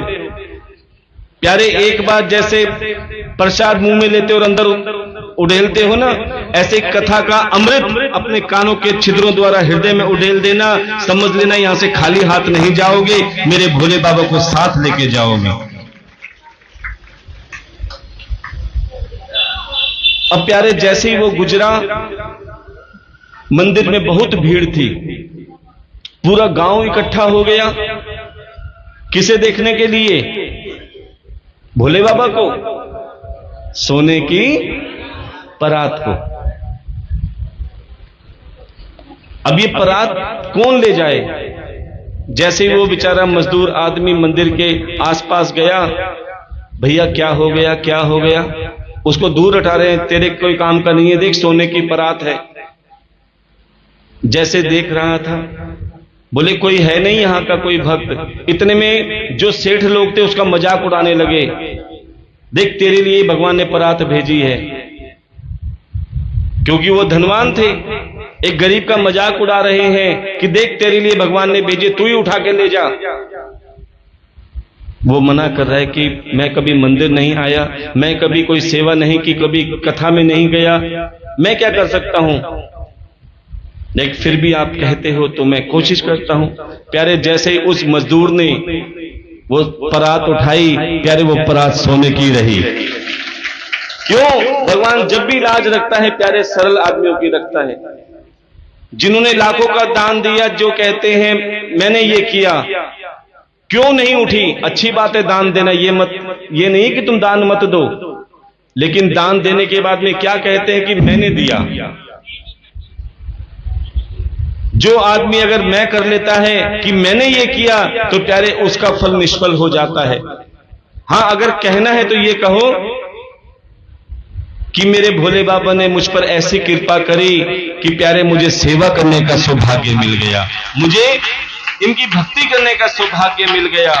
और प्यारे, जो इनकी भक्ति करता है ना, समझ लेना भगवान भी उसकी भक्ति में हमेशा आगे रहता है। कब से खड़े हैं झोली पसार, क्यों ना सुने तू मेरी पुकार। कब से हाथ लगे झोली पसार, क्यों ना सुने तू मेरी पुकार। तेरा ही सहारा है मेरे भोले बाबा, तेरा सहारा है मेरे भोले बाबा। किस किस को सहारा चाहिए और जिसको भोले बाबा से अपने स्थान पे खड़े हो जाओ, क्योंकि आज रिद्धि सिद्धि का भी आगमन होने जा रहा है और नव दुर्गा का भी आगमन होगा। उससे पहले इतना आनंद बरसा लो। कब से खड़े हैं झोली पसार, क्यों ना सुने तो मेरी पुकार। कब से खड़े सभी बोले हाथ रखते हुए, क्यों ना सुने तो मेरी पुकार। तेरा ही सहारा है मेरे भोले बाबा, तेरा ही सहारा है भोले बाबा। जग रखवाला है मेरे भोले बाबा, जग रखवाला है मेरे भोले बाबा। जरा हाथ गाते हुए नाचते गाते हुए बोलिए काशी विश्वनाथ भगवान की।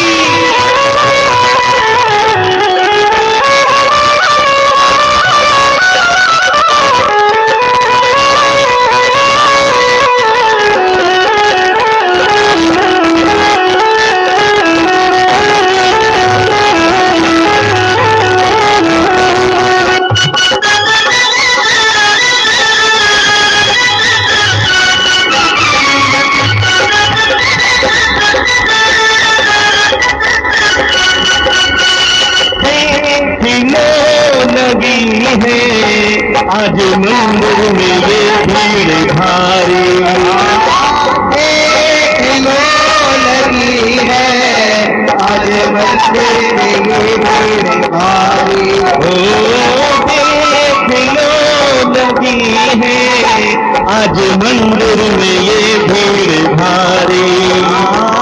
देखने लगी है आज मंदिर में ये भीड़ भारी। दर्शनों की खातिर आए हैं लाखों नर और नारी। देखनों की खातिर आए हैं लाखों नर और नारी। आजा है त्रिपुरारी, आजा है त्रिपुरारी। जातियों में पुकारा है मेरे भोले बाबा, तेरा सहारा है मेरे भोले बाबा। कब से खड़े हैं झोली पसार, क्यों ना सुने तो मेरी पुकार। कब से खड़े हैं झोली पसार, सबकी सुनेगा बाबा अगर आप कहोगे तो हाथ लगे। तेरा ही सहारा है मेरे भोले बाबा, तेरा ही सहारा है मेरे भोले बाबा। हरि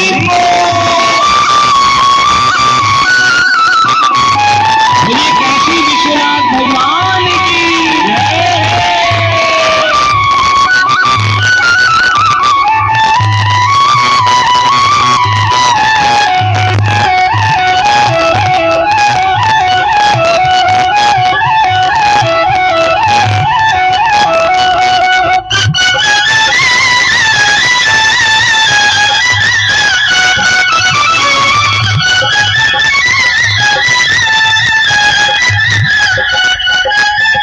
जिंदगी से हारे हम जमाने का गम लेके आए। जिंदगी से हारे हम जमाने का गम लेके आए। आज इस जहां में लोग अपने हुए हैं पराए। आज बिरह में हुई है। हाथ लगाएंगे। तेरे सिवा दुनिया में, हाँ तेरे सिवा दुनिया में कोई न हमारा है। मेरे भोले बाबा तेरा ही सहारा है मेरे भोले बाबा। कब से खड़े हैं गोरी कतार, क्यों ना सुने तो मेरी पुकार। कब से खड़े हैं डोली कतार, सभी बोलेंगे हाथ उठाते। मेरी पुकार। तेरा ही सहारा है मेरे भोले बाबा। तेरा ही सहारा है मेरे भोले बाबा। जरा उठाइए ना अपने हाथों को, नाच लगाइए, आनंद मनाइए।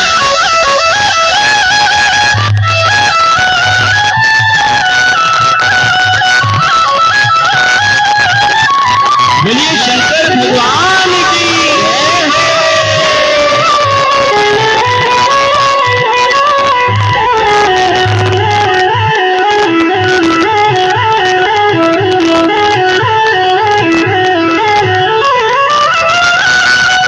हो।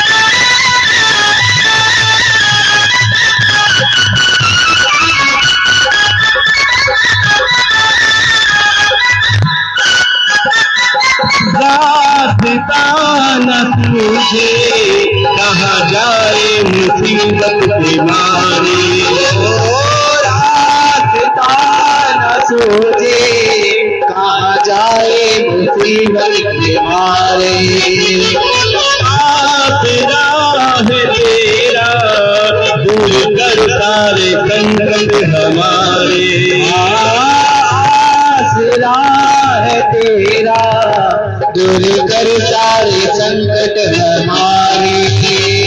सुनते हैं तूने ही, हाँ सुनते हैं तूने ही क्या लाखों को उबारा है मेरे भोले बाबा।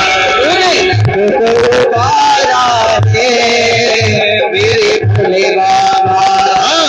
रही सहारा है मेरे भोले बाबा। मुझे तेरा ही सहारा है मेरे भोले बाबा। एक बार हाथ उठा के कहेंगे कि हम पापी हैं, अज्ञानी हैं, पतित हैं, ना जाने कितने पाप करके आए हैं लेकिन तेरे हैं। जरा हाथ उठा के कहेंगे आ गए शरण में तुझ पापों का सिर पे उठाए। आ जाए शरण में मुझे पापों का सिर पे उठाए। ओ आ गए शरण में तुझ पापों का सिर पे उठाए। आ जाए शरण में मुझे पापों का सिर पे उठाए। कई नजर दया की भक्त जन ही तेरे गीत गाए। नजर दया की भक्त जन तेरे ही गीत गाए। एक बार हाथ उठाते हुए सेवा में हमने तेरी, सेवा में हमने तेरी। अब ये नहीं बोलेंगे, आप बोलोगे हाथ उठाते हुए सेवा में, सेवा में क्या जीवन ये गुजारा है मेरे भोले बाबा।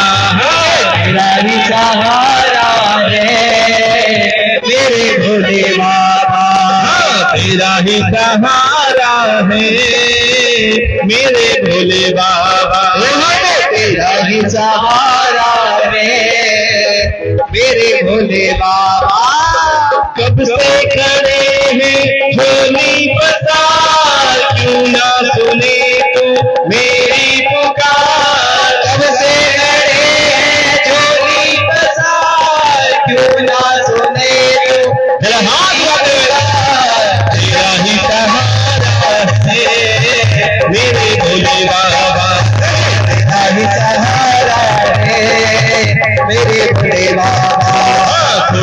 हमारा है मेरे भोले बाबा, कोई न हमारा है मेरे भोले बाबा। ओम नमः शिवाय, हरि ओम नमः शिवाय, ओम नमः शिवाय, हाथ उठा के ताली बजाओ। नमः शिवाय, ओम नमः शिवाय, हरि ओम नमः शिवाय, ओम नमः शिवाय, हरि ओम नमः शिवाय, ओम नमः शिवाय, हरि ओम नमः शिवाय, ओम नमः शिवाय, हरि ओम नमः शिवाय, ओम नमः शिवाय, हरि ओम नमः शिवाय, ओम नमः शिवाय, हरि ओम नमः शिवाय, हरि ओम नमः शिवाय,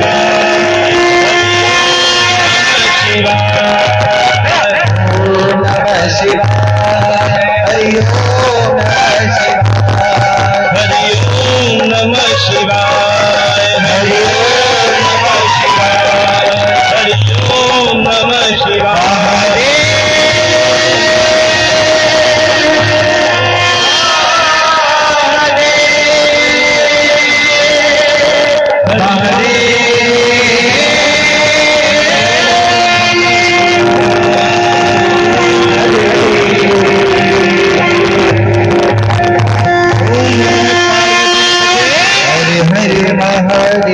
काशी विश्वनाथ भगवान की। पार्वती जी की दो सखियां जो पार्वती जी से कह रहे हैं कि हे सखी,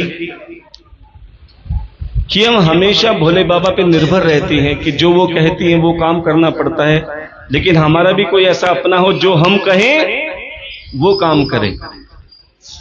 कई बार हम देखते हैं कि आप स्नान करते हो या कोई भी काम करते हो, भोले बाबा बेधड़क अंदर आ जाते हैं। कई बार होता है ना कि आपने कोई पोछा लगाया और अचानक कोई बिना पूछे धड़क दे के आ जाए, तो मन में आती है ना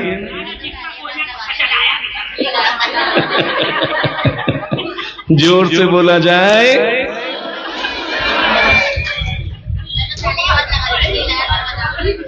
देखो हमारी दीदी पहले ही कहती है बिटिया कि मैं पहले ही बोल देती हूँ पोछा लगा रहे हो अंदर मत आ जाना। अब ऐसे ही कि वो कहने लगी कि ऐसा कोई गण होना चाहिए जो केवल हमारी बात माने, जो किसी से ना डरे। अब पार्वती को भी बात ये अच्छी लगी, कोई ऐसा भी होना चाहिए जो केवल मेरा कहना ही माने। अब तो पार्वती जी ने स्नान करते समय अपने हाथ पैरों का मैल उतारा, अपने शरीर से मैल उतारा और उसका एक पुतला बनाया। और प्यारे जैसे ही पुतले पर वात्सल्य दृष्टि डाली, देखो ये शिव महापुराण जो आप सबके सहयोग से हो रही है। और कहते हैं कि जैसे हम भागवत कथा में कहते हैं कि ये भागवत कथा एक गोवर्धन पर्वत के समान है। जैसे ब्रिजवासियों ने अपनी लाठियों के अनुसार कोशिश करके उसे उठाने की कोशिश की थी, कोशिश उनकी थी, लेकिन मेरे बांके बिहारी ने अपनी उंगल से पूरा गोवर्धन पर्वत उठा लिया। वो तुम्हें शिक्षा दे रहे हैं कि कोशिश तुम करो, व्यवस्था में अपने आप बना दूंगा। ऐसे ही वो भागवत कथा में गोवर्धन पर्वत था और ये शिव महापुराण में हिमालय पर्वत है। इस हिमालय पर्वत को भी आपने अपने अपने नेक कमाई के सहयोग से, जैसे आप रोज में प्रसाद की सेवा कर रहे हैं, कई बार तो हम भूल भी जाते हैं कि प्रसाद की सेवा किसकी है, लेकिन सेवा कैसी होनी चाहिए प्यारे, या तो आपका हाथ जाने या लेने वाला परमात्मा जाने। ये नाम बुलवाने से कोई फर्क नहीं पड़ता, ध्यान देना। लेकिन कई बार तो ऐसे भी होते हैं, लता दीदी बताती, बोले महाराज कोई अगर 11 रुपए भी देता है तो नाम लिखवाएगा, और गलती से अगर भूल गई तो शाम को बोलती अरे मेरा नाम ना बोला तूने। तो कहने का भाव क्या है, देखो नाम बोले या ना बोले, लेकिन परमात्मा को तो पता है। अगर आपने सेवा दे दी तो विश्वास मानो वो सेवा सत्कर्म में ही लगेगी और वो आपके खाते में जुड़ जाएगी। फर्क ये होना चाहिए कि तुम्हें सेवा करनी है। अगर सेवा करके आपने कहा कि मैंने इतनी सेवा करी, या मैं इतना धनवान हूं कि मैं इतनी सेवा करता हूं, तो प्यारे उस सेवा का फल निष्फल हो जाता है। यही कहो कि हे ठाकुर जी, आपने हमें इस लायक बनाया कि हम ज्ञान की गंगा की सेवा में हाजिरी लगाने के साथ साथ इस कार्य को संपन्न बनाने में नेक कमाई से सामर्थ्य अनुसार सेवा करके भी सौभाग्यशाली बन रहे हैं। लक्ष्मी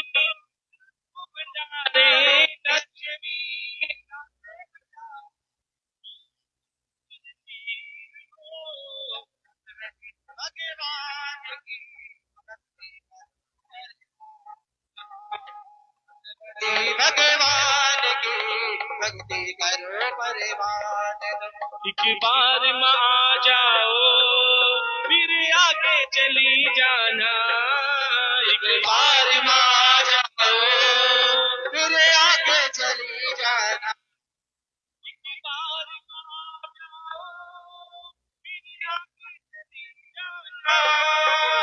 बार में आ जाओ फिर आगे जाना। जाने नहीं देंगे माँ, जाने नहीं देंगे माँ, जरा जाके तो दिखलाना। एक बार में आ जाओ जरा हाथ आगे, चली जाना। तुमको मेरे गीतों का संगीत बुलाना है, तुमको मेरे गीतों का संगीत बुलाता है। तुमको मेरे गीतों का संगीत बुलाना है, तुमको मेरे गीतों का संगीत बुलाता है। कुछ मेरी भी सुन जाओ, मैया मेरी भी सुन जाओ, कुछ अपनी सुना जाना। एक बार में आ जाओ फिर आगे चली जाना। जरा प्रेम से बोलो, जय जरा माता दी, जरा हारे बोलो, जय माता दी, जरा थाली बजा के, जय माता दी, जरा हाथ उठा के, जय माता दी। मैया जी देखो आई है कर सदा श्रृंगार, मैया जी देखो आई है कर सदा श्रृंगार। हाथ में लेके पूजा की थाली, हाथ में लेके पूजा की थाली, ओ हाथ में लेके पूजा की थाली, हाथ में लेके पूजा की थाली। गले 9 लाख का हार, मैया जी देखो आई है कर सदा श्रृंगार, मैया जी देखो आई है कर सदा श्रृंगार। क्या मेरे तड़पने का एहसास नहीं तुमको, क्या मेरे तड़पने का एहसास नहीं तुमको। क्या मेरे तड़पने का एहसास नहीं तुमको, क्या मेरे तड़पने का एहसास नहीं तुमको। किस बात पे रूठी हो, मैया बात पे रूठी हो, इतना तो बता जाना। एक बार में आ जाओ फिर आगे चली जाना। एक बार में आ जाओ फिर आगे चली जाना। एक बार में आ जाओ सभी बैठो, सभी बैठो। फिर आगे चली जाना। एक बार में आ जाओ फिर आगे चली जाना। एक बार में आ जाओ फिर आगे चली जाना। जाने नहीं देंगे माँ, जाने नहीं देंगे माँ, जरा जाके तो दिखलाना। एक बार में आ जाओ फिर आगे चली जाना। जब जब भी बुला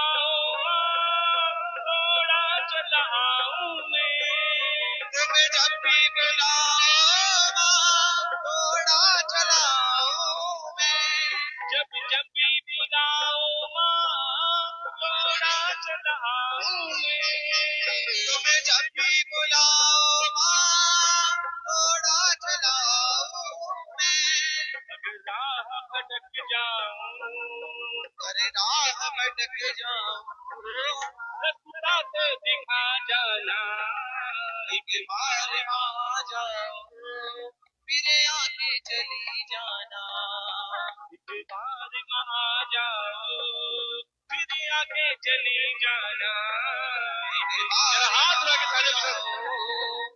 आगे चली जाना, जरा प्रेम से बोलो जय माता दी, जरा आगे बढ़ो, जय माता दी, जरा हाथ उठा लो, जय माता दी, जरा पीछे वालो, जय माता दी, जरा तुम भी बोलो जय माता दी, शेरा वाली, जय माता दी, झंडे वाली, जय माता दी, हर दीदी झोली, जय माता दी, माँ जोड़े दर्पण, जय माता दी, माँ देखे दर्शन, जय माता दी, माँ ज्वाला मैया, जय माता दी, माँ चिंतपूर्णी, जय माता दी, माँ कालिका देवी, जय माता दी, हर देती झोली, जय माता दी, जयकारा, जय माता दी, जय माता दी, जय माता दी, जय माता दी, शेरा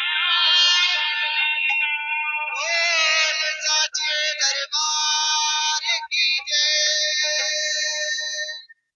सभी देवता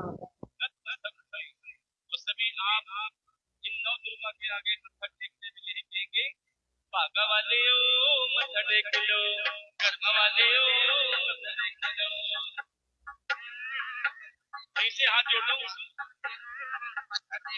शेरों वाली जग जननी रा, शेरों वाली जग जननी रा, मेरों वाली जग जननी रा, शेरों वाली जग जननी रा, कुछ जलवा देख लो, जय हो कुछ जलवा देख लो, भागा वाले ओ मत्था टेक लो, भागा वाले ओ मत टेक लो, भागा वाले ओ मत टेक लो। जैसी जितनी भावना उतनू बेताई फल मिलता, वैसा ही फल मिलता, वैसा ही फल मिलता।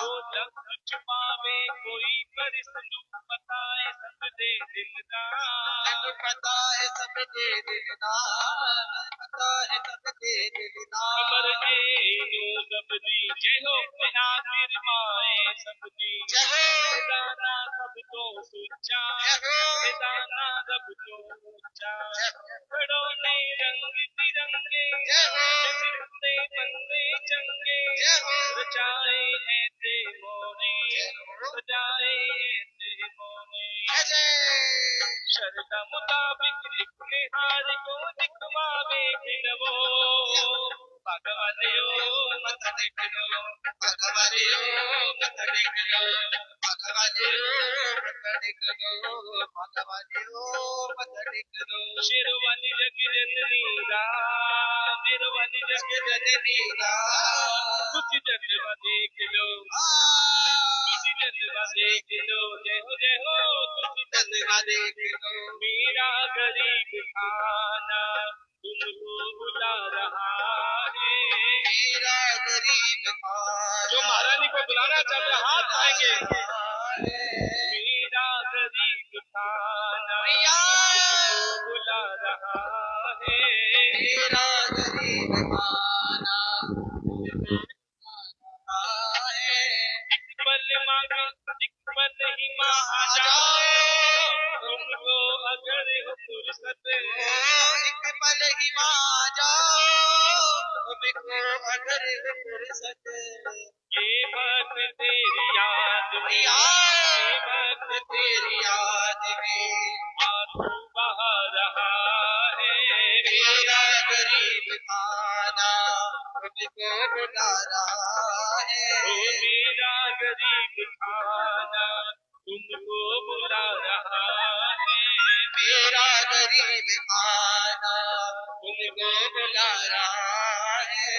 माँ हो के बच्चों से तुम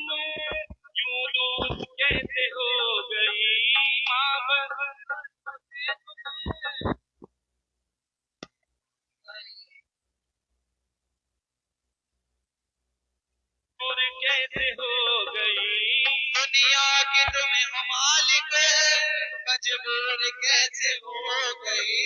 अनमोल नेमतों से मैया ही भर दिया है, अनमोल ही मदों से अनमोल ही भर दिया है।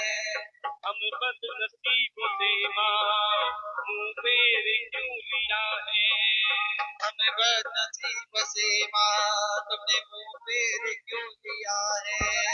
मायूस जिंदगी है, सिर पे हाथ रख दो। मायूस जिंदगी है, सिर पर हाथ रख दो। देखो ये लाल तेरा, देखो ये लाल तेरा आंसू बहा रहा है। मेरा गरीब खाना तुमको बुला रहा है। पत्थरों में रह ये दिल पत्थर सा कर लिया है। पत्थरों में रह कर ये दिल पत्थर सा कर लिया है। इस लाडले का जीवन कांटों से भर दिया है। इस लाडले का जीवन कांटों से भर दिया है।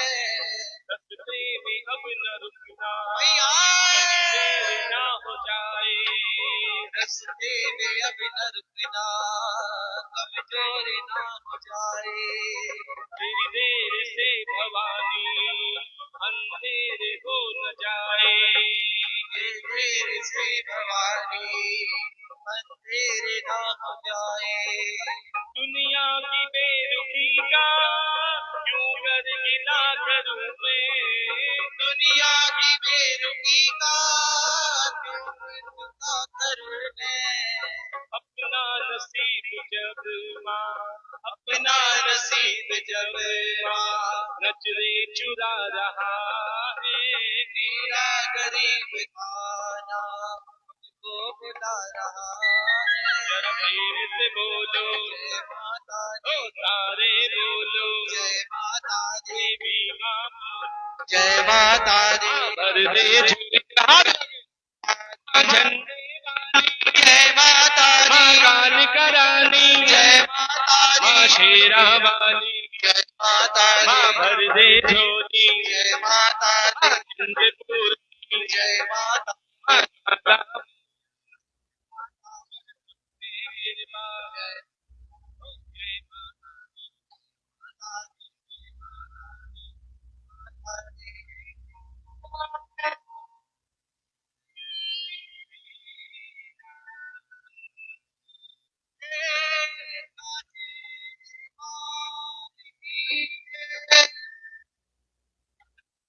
आज पहली बार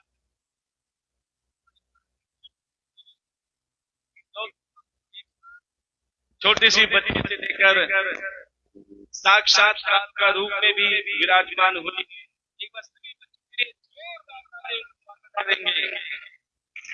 बहुत ही सुंदर भाव